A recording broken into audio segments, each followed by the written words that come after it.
ಎಲ್ಲರಿಗೂ ನಮಸ್ಕಾರ ಸ್ನೇಹಿತರೆ. 2026ರ T20 ವಿಶ್ವಕಪ್ ನ ಫೈನಲ್ ಪಂದ್ಯಕ್ಕಾಗಿ ನಮ್ಮ ಭಾರತ ತಂಡ ಇದೀಗ ಎಲ್ಲ ಸಿದ್ಧತೆಗಳಾದ್ರೆ ನಡೆಸಿದೆ. ಹಾಗಾದ್ರೆ ಭಾರತ ತಂಡದ ಪ್ಲೇಯಿಂಗ್ 11 ಯಾವ ರೀತಿ ಇದೆ ಮತ್ತು ಪ್ಲೇಯಿಂಗ್ 11 ನಲ್ಲಿ ಏನೆಲ್ಲ ಚೇಂಜಸ್ ಆಗ್ಬಹುದು ಮತ್ತು ಇನ್ನು ಈ ಪಂದ್ಯ ಎಲ್ಲಿ ನಡೀತಾ ಇದೆ, ಯಾವ ಗ್ರೌಂಡ್ ನಲ್ಲಿ, ಯಾವ ದಿನಾಂಕದಂದು ಮತ್ತು ಯಾವ ಸ್ಟೇಡಿಯಂ ನಲ್ಲಿ ಎಲ್ಲ ತಿಳ್ಕೊಂಬರೋಣ ಬನ್ನಿ. ಅದಕ್ಕಿಂತ ಮುಂಚೆ ನೀವೇನಾದ್ರೂ ಟೀಮ್ ಇಂಡಿಯಾದ ಅಭಿಮಾನಿಯಾಗಿದ್ದಲ್ಲಿ ಈ ವಿಡಿಯೋಗೆ ಒಂದು ಲೈಕ್ ಕೊಟ್ಟು ನಮ್ಮ ಚಾನಲ್ ಅನ್ನ ಸಬ್ಸ್ಕ್ರೈಬ್ ಮಾಡ್ಕೊಳ್ಳಿ. ಹಾಗೆ ನಮ್ಮ ಭಾರತ ತಂಡ ಫೈನಲ್ ಪಂದ್ಯದಲ್ಲಿ ನ್ಯೂಜಿಲೆಂಡ್ ವಿರುದ್ಧ ಗೆಲ್ಲುತ್ತಲ್ವ ಅಂತ ಕಮೆಂಟ್ ಮಾಡಿ. ಗೆಲ್ಲೋದಾದ್ರೆ ಎಷ್ಟಂತ ಕಮೆಂಟ್ ಮಾಡೋದನ್ನ ಮರಿಬೇಡಿ. ಇನ್ನು ಈ ಬಾರಿಯ ವಿಶ್ವಕಪ್ ನ ಫೈನಲ್ ಪಂದ್ಯ ನರೇಂದ್ರ ಮೋದಿ ಸ್ಟೇಡಿಯಂ ಅಹಮದಾಬಾದ್ ನಲ್ಲಿ ಅದರ ನಡೀತಾ ಇದೆ. ಇದು ಮಾರ್ಚ್ 8ನೇ ತಾರೀಕು ಭಾನುವಾರ 7 ಗಂಟೆಗೆ ಅದರ ನಡೀತಾ ಇದೆ. ಹೌದು ಸ್ನೇಹಿತರೆ, ಇನ್ನು ಈ ಪಂದ್ಯದಲ್ಲಿ ಬಂದ್ಬಿಟ್ಟು ನಮ್ಮ ಟೀಮ್ ಇಂಡಿಯಾ ಬಂದ್ಬಿಟ್ಟು ಯಾವ ಪ್ಲೇಯಿಂಗ್ 11 ನಲ್ಲಿ ಯಾವ ಪ್ಲೇಯಿಂಗ್ 11 ಜೊತೆ ಮ್ಯಾಚ್ ಆಡುತ್ತೆ ಅನ್ನೋದು ಸ್ವಲ್ಪ ಗೊಂದಲಕ್ಕೆ ಅದರ ಈಡಾಗಿದೆ. ಯಾಕಂತಂದ್ರೆ ನಮ್ಮ ಭಾರತ ತಂಡದ ಪ್ಲೇಯಿಂಗ್ 11 ನಲ್ಲಿ 2 ಬದಲಾವಣೆ ಆಗೋ ಚಾನ್ಸಸ್ ಇದೆ ಅಂತಂದು ಅಪ್ಡೇಟ್ ಕೂಡ ಬರ್ತಾ ಇದೆ ಅಂತಾನೆ ಹೇಳ್ಬೋದು. ಹೌದು ಸ್ನೇಹಿತರೆ, ಅದು ಯಾವುದು ಬದಲಾವಣೆ ಅಂತಂದ್ರೆ ಅಭಿಷೇಕ್ ಶರ್ಮಾ ಮತ್ತು ವರುಣ್ ಚಕ್ರವರ್ತಿ ನೀವು ನೋಡ್ಕೊಂತ ಇರಬಹುದು. ಈ ವಿಶ್ವಕಪ್ ನಲ್ಲಿ ಹೇಳಿಕೊಳ್ಳುವಂತ ಪ್ರದರ್ಶನೆಯನ್ನು ಕೊಟ್ಟೇ ಇಲ್ಲ ವರುಣ್ ಚಕ್ರವರ್ತಿ. ಹೌದು ಸ್ನೇಹಿತರೆ, ಇನ್ನೊಂದು ಕಡೆಗೆ ಅಭಿಷೇಕ್ ಶರ್ಮಾನು ಕೂಡ ಹೇಳಿಕೊಳ್ಳುವಂತ ಪ್ರದರ್ಶನ ಆದ್ರೆ ಕೊಡ್ತಾ ಇಲ್ಲ. ಆ ಕಾರಣದಿಂದಾಗಿ ವರುಣ್ ಚಕ್ರವರ್ತಿ ಮತ್ತು ಅಭಿಷೇಕ್ ಶರ್ಮಾ ಅವರು ಪ್ಲೇಯಿಂಗ್ 11 ನಿಂದ ಹೊರಗೆ ಉಳಿಯುತ್ತಿದ್ದಾರೆ ಅಂತಂದು ಅಪ್ಡೇಟ್ ಕೂಡ ಬರ್ತಾ ಇದೆ. ಆದ್ರೆ ಇವರ ಬದಲಿಗೆ ಯಾರೆಲ್ಲ ತಂಡದಲ್ಲಿ ಆಡಬಹುದು ಮತ್ತು ಯಾವ ಆಟಗಾರ ಬರ್ಬೋದು ಅಂತ ನೋಡೋದಾಯ್ತು ಅಂತಂದ್ರೆ, ಇನ್ನು ಮೊದಲನೇದಾಗಿ ಓಪನರ್ಸ್ ಆಗಿ ಯಾರೆಲ್ಲ ಬರ್ತಾರೆ, ಯಾರೆಲ್ಲ ಆಡ್ತಾ ಇದ್ದಾರೆ ಅಂತಂದ್ರೆ, ಓಪನರ್ಸ್ ಆಗಿ ಸಂಜು ಸ್ಯಾಮ್ಸನ್ ಮತ್ತು ಇಶಾನ್ ಕಿಶನ್ ಆಗಿ ಓಪನರ್ ಆಗಿ ಬರ್ತಾ ಇದ್ದಾರೆ ಅಂತೆ.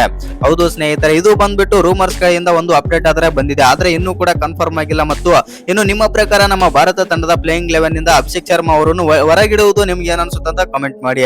ಇನ್ನು ಈಗ ಬಂದಿರೋ ಅಪ್ಡೇಟ್ ಮತ್ತು ರೂಮರ್ಸ್ ಗಳ ಪ್ರಕಾರ ಸಂಜು ಸ್ಯಾಮ್ಸನ್ ಮತ್ತು ಇಶಾನ್ ಕಿಶನ್ ಓಪನರ್ ಆಗಿ ಬರ್ತಾರಂತೆ. ಇನ್ನು ನಂಬರ್ 3 ಅಲ್ಲಿ ಸೂರ್ಯಕುಮಾರ್ ಯಾದವ್ ಬಂದ್ರೆ, ನಂಬರ್ 4 ಅಲ್ಲಿ ತಿಲಕ್ ವರ್ಮನು ಕೂಡ ಅಂತ ಹೇಳಿಕೊಳ್ಳುವಂತ ಪ್ರದರ್ಶನವನ್ನು ಕೊಡ್ಲಿಲ್ಲ, ಆದ್ರೆ ಒಂದೆರಡು ಮ್ಯಾಚ್ ಗಳಿಂದ ಸಖತ್ತಾಗಿ ಆಡ್ತಾ ಇದ್ದಾರೆ. ಇನ್ನು ಆ ನಂಬರ್ 5 ಅಲ್ಲಿ ಬಂದ್ಬಿಟ್ಟು ಹಾರ್ದಿಕ್ ಪಾಂಡ್ಯ, ನಂಬರ್ 6 ಅಲ್ಲಿ ಶಿವಮ್ ದುಬೆ, ನಂಬರ್ 7 ಅಲ್ಲಿ ಬಂದ್ಬಿಟ್ಟು ರಿಂಕು ಸಿಂಗ್ ಆದ್ರೆ ತಂಡಕ್ಕೆ ಆದ್ರೆ ಎಂಟ್ರಿ ಕೊಡಲಿದ್ದಾರೆ ಅಂತೆ. ಹೌದು ಸ್ನೇಹಿತರೆ, ಅಭಿಷೇಕ್ ಶರ್ಮಾ ಜಾಗದಲ್ಲಿ ಬಂದ್ಬಿಟ್ಟು ಇದೀಗ ನಂಬರ್ 7 ಅಲ್ಲಿ ರಿಂಕು ಸಿಂಗ್ ಆದ್ರೆ ತಂಡಕ್ಕೆ ಆದ್ರೆ ರೀ ಎಂಟ್ರಿ ಆದ್ರೆ ಕೊಡಲಿದ್ದಾರೆ ಅಂತೆ. ಇನ್ನು ನಂಬರ್ 8 ಅಲ್ಲಿ ಅಕ್ಷರ್ ಪಟೇಲ್, ನಂಬರ್ 9 ಅಲ್ಲಿ ಹರ್ಷದೀಪ್ ಸಿಂಗ್ ಮತ್ತು ನಂಬರ್ 10 ಅಲ್ಲಿ ವರುಣ್ ಚಕ್ರವರ್ತಿ ಜಾಗದಲ್ಲಿ ಕುಲ್ದೀಪ್ ಯಾದವ್ ಅವರಿಗೆ ಅವಕಾಶ ಆದ್ರೆ ಸಿಗಲಿದೆ ಅಂತೆ. ಹೌದು ಸ್ನೇಹಿತರೆ, ಇದೀಗ ಬಂದಿರೋ ಅಪ್ಡೇಟ್ ಗಳ ಪ್ರಕಾರ ನಂಬರ್ 10 ಅಲ್ಲಿ ಬಂದ್ಬಿಟ್ಟು ವರುಣ್ ಚಕ್ರವರ್ತಿ ಜಾಗದಲ್ಲಿ ಕುಲ್ದೀಪ್ ಯಾದವ್ಗೆ ಆದ್ರೆ ಅವಕಾಶ ಆದ್ರೆ ಸಿಗಲಿದೆ ಅಂತೆ. ಇನ್ನು ನಂಬರ್ 11 ಅಲ್ಲಿ ಬಂದ್ಬಿಟ್ಟು ಬೂಮ್ರಾ ಯಥಾ ಪ್ರಕಾರ ಇದ್ದೇ ಇರ್ತಾರೆ. ಇನ್ನು ಈ ಬಾರಿಯ ವಿಶ್ವಕಪ್ ನಲ್ಲಿ ಫೈನಲ್ ಪಂದ್ಯಕ್ಕೆ ನಮ್ಮ ಭಾರತ ತಂಡ ಇದೀಗ ದೊಡ್ಡ ನಿರ್ಧಾರಕ್ಕೆ ಆದ್ರೆ ಕೈ ಹಾಕಿದೆ ಅಂತಾನೆ ಹೇಳ್ಬಹುದು. ಹೌದು ಸ್ನೇಹಿತರೆ, ಯಾಕಂತಂದ್ರೆ ಅಭಿಷೇಕ್ ಶರ್ಮಾ ಮತ್ತು ವರುಣ್ ಚಕ್ರವರ್ತಿ ಏನಾದ್ರೂ ಪ್ಲೇಯಿಂಗ್ 11 ನಿಂದ ಹೊರಗುಳಿದರೆ ನಮ್ಮ ಟೀಮ್ ಇಂಡಿಯಾಗೆ ಬಿಗ್ ಲಾಸ್ ಆದ್ರೆ ಆಗುತ್ತೆ. ಇದೀಗ ರೂಮರ್ಸ್ ಮತ್ತು ಕೆಲವು ರಿಪೋರ್ಟ್ಸ್ ಗಳ ಪ್ರಕಾರ ಅಭಿಷೇಕ್ ಶರ್ಮಾ ಮತ್ತು ವರುಣ್ ಚಕ್ರವರ್ತಿ ತಂಡದಿಂದ ಹೊರಗಿಡಲು ಪ್ಲಾನ್ ಆದ್ರೆ ಮಾಡ್ತಾ ಇದ್ದಾರೆ ಅಂತ, ಮತ್ತು ರಿಂಕು ಸಿಂಗ್ ಮತ್ತು ಕುಲ್ದೀಪ್ ಯಾದವ್ ಅವರನ್ನ ತಂಡದಲ್ಲಿ ಪ್ಲೇಯಿಂಗ್ 11 ನಲ್ಲಿ ಆಡಿಸಲು ಯೋಚನೆ ಆದ್ರೆ ನಡೆಸಿದೆ ಅಂತ ಟೀಮ್ ಇಂಡಿಯಾದ ಮ್ಯಾನೇಜ್ಮೆಂಟ್. ಹೌದು ಸ್ನೇಹಿತರೆ, ಆ ಕಾರಣದಿಂದ ಫೈನಲ್ ಪಂದ್ಯಕ್ಕಾಗಿ ಅಭಿಷೇಕ್ ಶರ್ಮಾ ಆಡೋದು ಡೌಟ್. ಇನ್ನು ನಿಮ್ಮ ಪ್ರಕಾರ ಏನಾದ್ರು ಅಭಿಷೇಕ್ ಶರ್ಮಾ ಅವರನ್ನ ಫೈನಲ್ ಪಂದ್ಯಕ್ಕೆ ಓಪನರ್ ಆಗಿ ಜಾಗದಲ್ಲಿ ಮತ್ತು ಅವರನ್ನ ಪ್ಲೇಯಿಂಗ್ 11 ನಿಂದಾನೇ ಕುಂದಿರಿಸಿದ್ರೆ ಯಾವ ರೀತಿ ಆಗುತ್ತೆ ಮತ್ತು ವರುಣ್ ಚಕ್ರವರ್ತಿ ಅವರನ್ನ ಪ್ಲೇಯಿಂಗ್ 11 ನಿಂದ ಬಿಟ್ರೆ ಯಾವ ರೀತಿ ಆಗುತ್ತೆ ಅಂತ ಕಮೆಂಟ್ ಮಾಡೋದನ್ನ ಮರಿಬೇಡಿ. ಇನ್ನೊಂದೇನಂತಂದ್ರೆ, ಇಂಗ್ಲೆಂಡ್ ವಿರುದ್ಧ ನಡೆದಂತ ಸೆಮಿಫೈನಲ್ ಪಂದ್ಯದಲ್ಲಿ ಇಬ್ರು ಕೂಡ ಫೈಲ್ ಆಗ್ತಾರೆ.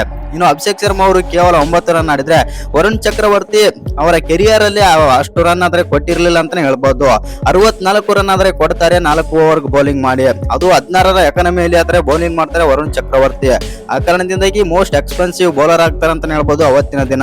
ಇನ್ನು ಇನ್ನೊಂದೇನಂತಂದ್ರೆ, ವರುಣ್ ಚಕ್ರವರ್ತಿ ಈ ಬಾರಿಯ ವಿಶ್ವಕಪ್ ನಲ್ಲಿ ಹೇಳಿಕೊಳ್ಳುವಂತ ಪ್ರದರ್ಶನ ಕೊಟ್ಟೇ ಇಲ್ಲ. ಆ ಕಾರಣದಿಂದಾಗಿ ನಮ್ಮ ಟೀಮ್ ಇಂಡಿಯಾನು ಕೂಡ ಇವರ ಮೇಲೆ ಭರವಸೆ ಇಡಲು ಆದ್ರೆ ಜರಿತಾ ಇದೆ. ಇನ್ನು ಅಭಿಷೇಕ್ ಶರ್ಮಾನು ಕೂಡ ಹೇಳಿಕೊಳ್ಳುವಂತ ಪ್ರದರ್ಶನ ಆದ್ರೆ ಕೊಟ್ಟಿಲ್ಲ. ಜಿಂಬಾಬ್ವೆ ವಿರುದ್ಧ ಬಿಟ್ರೆ 55 ರನ್ ಬಿಟ್ರೆ ಬೇರೆ ಯಾವ ಪಂದ್ಯದ ವಿರುದ್ಧನೂ ಕೂಡ ಅಂತ ಪ್ರದರ್ಶನ ಕೊಟ್ಟಿಲ್ಲ ಅಭಿಷೇಕ್ ಶರ್ಮಾ ಅಂತಾನೆ ಹೇಳ್ಬಹುದು. ಇನ್ನು ನಿಮ್ಮ ಪ್ರಕಾರ ಅಭಿಷೇಕ್ ಶರ್ಮಾ ಮತ್ತು ವರುಣ್ ಚಕ್ರವರ್ತಿ ಅವರನ್ನ ಪ್ಲೇಯಿಂಗ್ 11 ನಿಂದ ಕೈ ಬಿಟ್ಟರೆ ಏನೆಲ್ಲ ಅನ್ಸುತ್ತೆ ಅಂತ ಕಮೆಂಟ್ ಮಾಡೋದನ್ನ ಮರಿಬೇಡಿ. ಹಾಗೆ ನಮ್ಮ ಭಾರತ ತಂಡ ನ್ಯೂಜಿಲೆಂಡ್ ವಿರುದ್ಧ ಫೈನಲ್ ಪಂದ್ಯದಲ್ಲಿ ಗೆಲ್ಲುತ್ತಲ್ವ ಅಂತ ಕಮೆಂಟ್ ಮಾಡಿ.